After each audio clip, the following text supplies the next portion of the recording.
Hello everyone, welcome to Inspire classes. तो कैसे चल रही है आपकी प्रिपरेशन? क्योंकि आज मैं लेकर आई हूँ एक परफेक्ट गाइडेंस, एक perfect strategy AIIMS nursing preparation के लिए। पिछली वीडियो में हमने बात किया था कि एम्स नर्सिंग एग्ज़ाम के कुछ बेसिक डिटेल्स के बारे में हमने देखा था कि उसकी एलिजिबिलिटी क्या है, उसका सिलेबस पैटर्न क्या है, एग्ज़ाम पैटर्न क्या है। और आज मैं एक स्ट्रैटेजी बताने वाली हूँ जिसे फॉलो करके आप 80+ स्कोर कर सकते हैं और एम्स दिल्ली में अपना सीट ले सकते हैं। So let's start.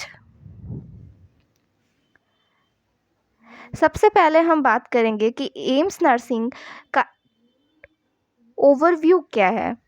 ठीक है, एम्स नर्सिंग 2025 का ओवरव्यू क्या है, उसके लिए एक परफेक्ट स्टडी रूटीन क्या होना चाहिए, सब्जेक्ट वाइज स्ट्रैटेजी हम देखेंगे और एक कंप्लीट रिवीजन स्ट्रैटेजी देखेंगे जो आपके लास्ट के 2-3 मंथ्स में आपको करने हैं।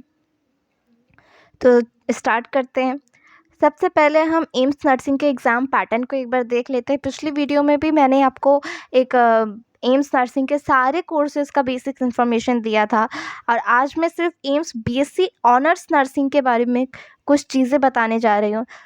तो एम्स बीएससी ऑनर्स नर्सिंग में मेनली 4 सब्जेक्ट्स होते हैं: फिजिक्स, केमिस्ट्री, बायोलॉजी और जीके। ऑनलाइन सीबीटी मोड में आपका एग्जामिनेशन होगा। कंप्यूटर स्क्रीन के सामने आपको एमसीक्यूज़ मिलेंगे, 100 एमसीक्यूज़ मिलेंगे 100 मार्क्स के। 2 घंटे का टेस्ट होगा आपका MCQ based English Hindi language में। आप स्क्रीन में जब भी चाहे अपना लैंग्वेज चेंज कर सकते हैं, स्विच कर सकते हैं इंग्लिश और हिंदी के बीच में। फिजिक्स 3 सेक्शन होंगे, 4 सेक्शन होंगे उसमें टोटल स्क्रीन में। फर्स्ट फिजिक्स होगा जिसमें 30 मार्क्स का होगा, केमिस्ट्री होगा 30 मार्क्स का, बायोलॉजी होगा 30 मार्क्स का, जीके होगा 10 मार्क्स का। तो इस तरह से आपका टोटल 100 मार्क्स का पेपर होगा। 100 क्वेश्चंस होंगे, 2 घंटे का टाइम दिया जाएगा। मार्किंग स्कीम जो है, नेगेटिव मार्किंग होगी ऑफ कोर्स। हर एक करेक्ट आंसर में आपको 1 मार्क अवॉर्ड किया जाएगा और हर एक रॉन्ग आंसर पे आपको 0.25 मार्क्स डिडक्ट कर दिया जाएगा, यानी -1/3 होगा आपका हर गलत आंसर पे। तो नेगेटिव मार्किंग बिल्कुल नहीं करनी है और नेगेटिव मार्किंग से बचने के लिए आपको जितने हो सके क्वेश्चन प्रैक्टिस करने हैं, मॉक टेस्ट देना है, न्यूमेरिकल सॉल्व करने हैं ताकि गलती कम से कम हो। नेक्स्ट अगर हम बात करें तो एक परफेक्ट स्टडी रूटीन तो होना ही चाहिए किसी भी चीज़ के प्रिपरेशन के लिए, किसी भी चीज़ के अचीवमेंट के लिए। एक परफेक्ट स्केड्यूल आपका बना होना चाहिए। एक स्टडी रूटीन मैंने आपके साथ सैम्पल पहले वीडियो में भी शेयर किया है।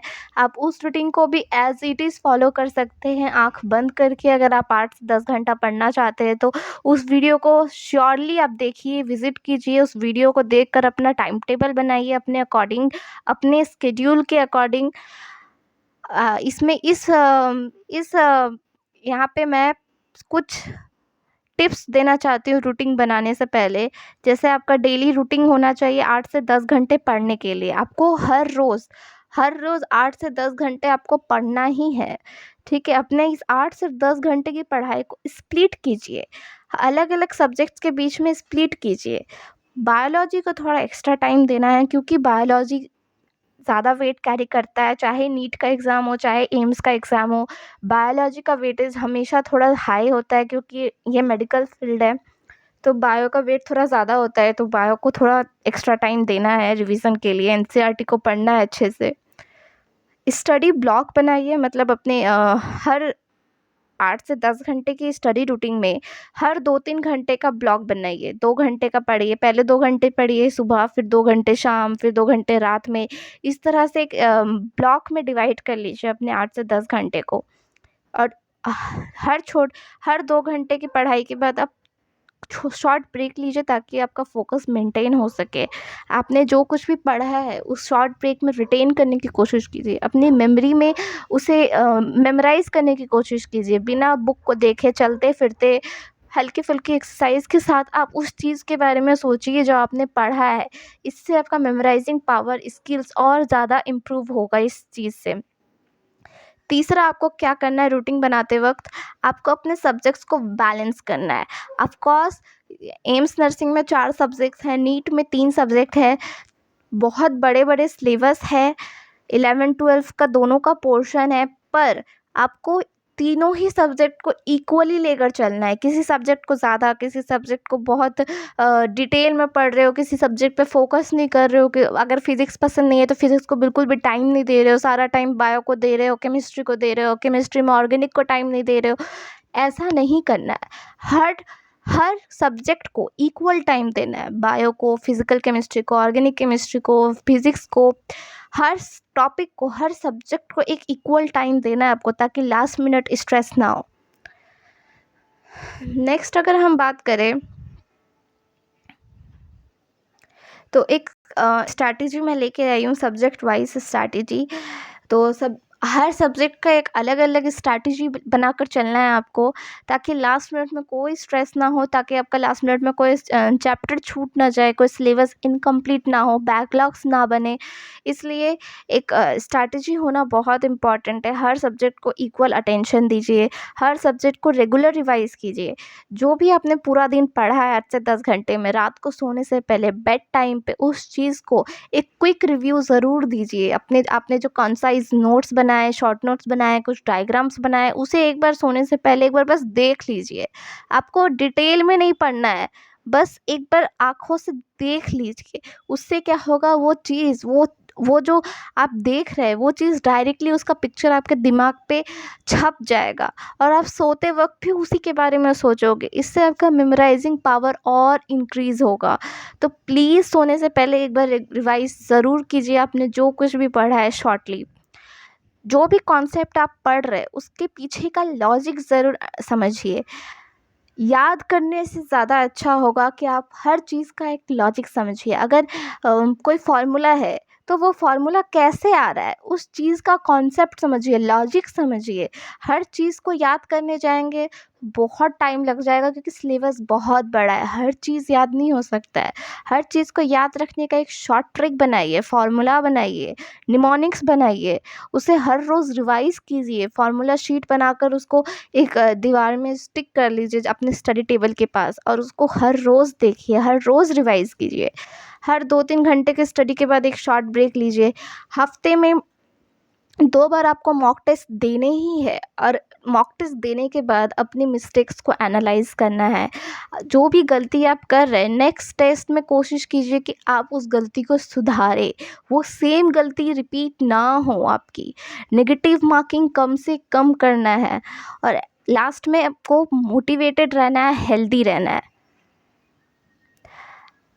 अगर हम सबसे पहले सब्जेक्ट बायोलॉजी की बात करें तो बायोलॉजी में आपको कुछ भी नहीं करना है। आँख बंद करके आपको सिर्फ एनसीईआरटी लाइन बाय लाइन पढ़ना है, सिर्फ एनसीईआरटी फॉलो करना है। एनसीईआरटी के बाहर बायोलॉजी में और कहीं से कुछ भी नहीं आ सकता। तो एनसीईआरटी बायोलॉजी क्लास 11 और 12 की पूरी लाइन बाय लाइन थोड़ोली रीड कीजिए। एक बार नहीं, 2 से 3 बार हर एक चैप्टर को पढ़ना होगा, लाइन बाय लाइन। जो भी इम्पोर्टेंट लाइन्स है, जो भी इम्पोर्टेंस नेम है, उसको हाईलाइट कीजिए। एक नोट्स बनाइए, एक डायग्राम प्रैक्टिस कीजिए बायोलॉजी में। फ्लो चार्ट और डायग्राम की मदद से उसे हर चीज़ को समझने की कोशिश कीजिए। हर चीज़ का एक शॉर्टकट कीजिए, ताकि आपको लास्ट मिनट में रिवीजन करने में आसानी हो। और बायोलॉजी में अगर सबसे इम्पॉर्टेंट चैप्टर्स की अगर बात करें तो सबसे इम्पॉर्टेंट चैप्टर जो है हमारा ह्यूमन फिजियोलॉजी हो जाता है। ह्यूमन फिजियोलॉजी में 5 से 6 चैप्टर्स है। Locomotion, neural system, endocrine system, blood circulation, ये सारे ही चैप्टर्स जो है बहुत इम्पॉर्टेंट है, और ये बहुत वेटेज वाला चैप्टर है। तो ह्यूमन फिजियोलॉजी आपको सबसे पहले कंप्लीट करना है। नेक्स्ट आ जाता है रिप्रोडक्शन में 2-3 चैप्टर है। Sexual reproduction in plants and animals, और रिप्रोडक्टिव हेल्थ। ये 3 चैप्टर जो है ये भी बहुत हाई वेटेज चैप्टर और बहुत इजी चैप्टर, कंसेप्चुअल चैप्टर है। आपको समझना है और चैप्टर कंप्लीट हो जाएगा। नेक्स्ट जो चैप्टर है जेनेटिक्स और इवोल्यूशन है। जेनेटिक्स जो है थोड़ा कंसेप्चुअल है, थोड़ा इसको मेमोराइज़ करना पड़ेगा। इसमें जितने भी साइंटिस्ट के नेम हैं, जितने भी ईयर्स दिए हुए, जितने भी एक्सपेरिमेंट्स दिए हुए, इन सारी चीज़ों को आपको याद रखना है। इवोल्यूशन में भी सेम, जो भी इवोल्यूशन हुआ है प्लांट का, एनिमल का, हर चीज़ का इवोल्यूशन आपको याद रखना है, एरा के साथ, पीरियड के साथ। तो जेनेटिक्स और इवोल्यूशन जो है थोड़े से ट्रिकी क्वेश्चन है, बच्चों को थोड़ा टफ लगता है ये चैप्टर, पर इस चैप्टर में बहुत ज़्यादा वेटेज है और आपको इस चैप्टर को कंप्लीट करना है सबसे पहले। नेक्स्ट आता है सेल बायोलॉजी। सेल बायोलॉजी में सेल है, सेल डिवीज़न है और सेल ग्रोथ है। ये तीनों चैप्टर आपको सेल बायोलॉजी में आ जाते हैं, जिन्हें आपको कंप्लीट करना है। ये सेल का चैप्टर बहुत ईजी है, बेसिक सा चैप्टर है, बहुत जल्दी कवर अप हो जाएगा। नेक्स्ट आता है बायोटेक्नोलॉजी। बायोटेक्नोलॉजी में भी 2 चैप्टर है, principle and process and application. ये दोनों चैप्टर को भी आपको बहुत जल्दी कंप्लीट करना है। 2 दिन का टाइम दीजिए, बायोटेक्नोलॉजी आराम से कंप्लीट हो जाएगा। कोई मुश्किल चैप्टर नहीं है, बस समझने का, कॉन्सेप्ट का अंडरस्टैंड करने का बस देर है। लास्टली इकोलॉजी, जो सबसे सिंपल पार्ट होता है। इकोलॉजी हमारे आसपास के एनवायरनमेंट के बारे में पढ़ना होता है। बस इकोलॉजी कंप्लीट कर लीजिए। ये जो 6 चैप्टर है, ये जो 6 यूनिट्स है, ये बायोलॉजी में most important and high weightage chapter है। इसे पहले कवर अप कीजिए, देन बाकी चैप्टर्स की तरफ मूव ऑन कीजिएगा। नेक्स्ट अगर हम बायो के बाद बात करें केमिस्ट्री की, तो केमिस्ट्री में भी आपको एनसीईआरटी फोकस करना है। एनसीईआरटी में जितने भी एग्जाम्पल्स दिए हुए हैं वो सारे प्रैक्टिस करने हैं आपको हर रोज़। हर चैप्टर का जो एनसीईआरटी एग्जाम्पल है, जो एक्सरसाइज में क्वेश्चंस दिए हुए, वो सारे क्वेश्चंस को, एग्जाम्पल्स को आपको प्रैक्टिस करना है।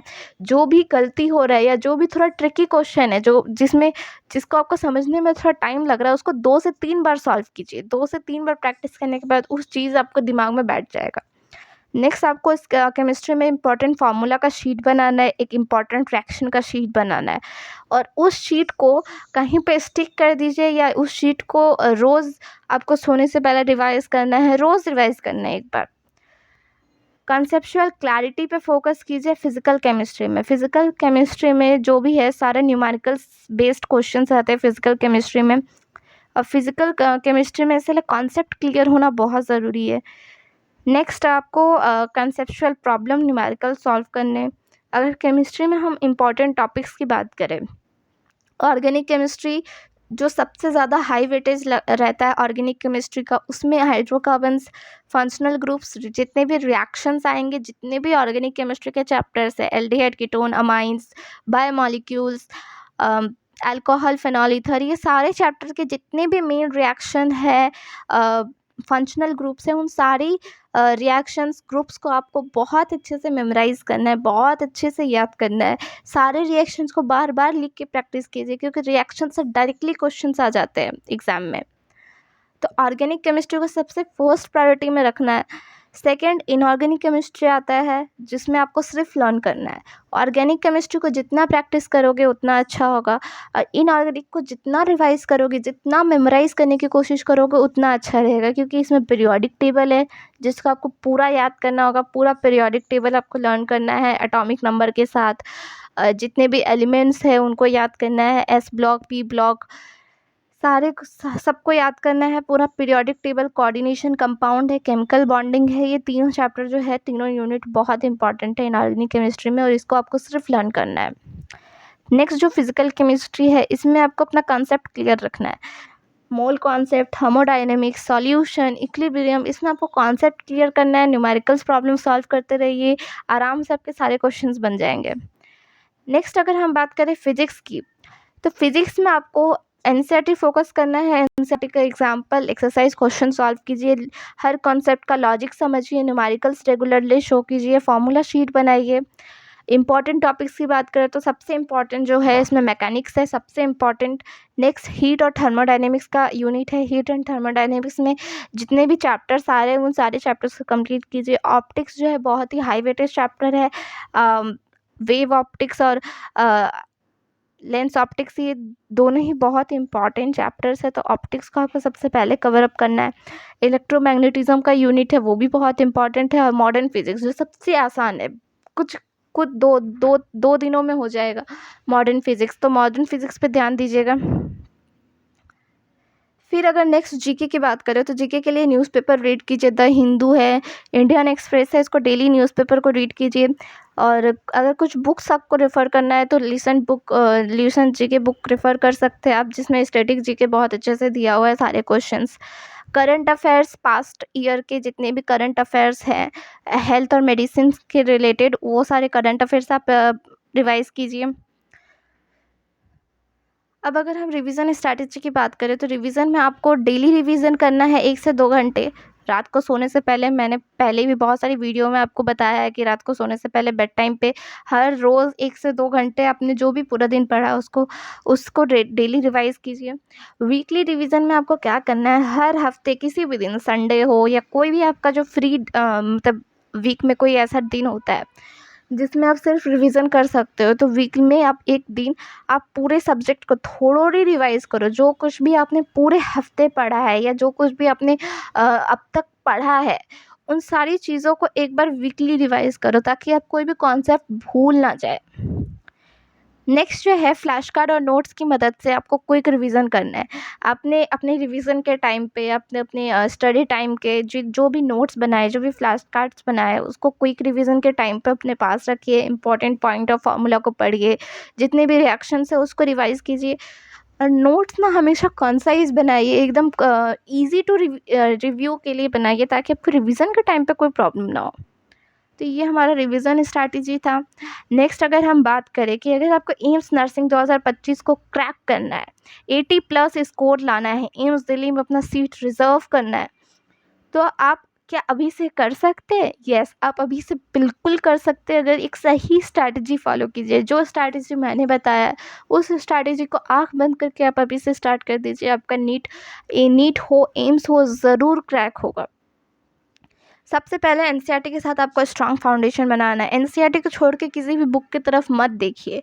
आपके लिए एनसीईआरटी ही भगवान होना चाहिए। एनसीईआरटी है तो हर एग्ज़ाम क्लियर हो सकता है। तो जितना हो सके पूरा का पूरा एनसीईआरटी पे फोकस कीजिए। 2 से 3 बार एनसीईआरटी रीडिंग कीजिए। एक स्ट्रक्चर स्टडी प्लान फॉलो कीजिए। जो भी आपका जो भी डेली रूटीन है, शेड्यूल है, वो उसे फॉलो कीजिए। रेगुलर मॉक टेस्ट दीजिए, हफ्ते में 2 बार उसको एनालाइज़ कीजिए, अपने मिस्टेक को सही कीजिए। एक सब्जेक्ट के बीच में बैलेंस बना कर रखिए। मोटिवेट रहिए पूरे प्रिपरेशन में, आपका एग्ज़ाम ज़रूर क्लियर होगा। एक कंसिस्टेंट एफर्ट और डेडिकेशन के साथ आपका हर गोल ज़रूर अचीव होगा। तो थैंक यू सो मच। पूरे वीडियो में यहाँ तक बने रहने के लिए थैंक यू सो मच। अगर वीडियो अच्छा लगा तो please like and subscribe. Thank you.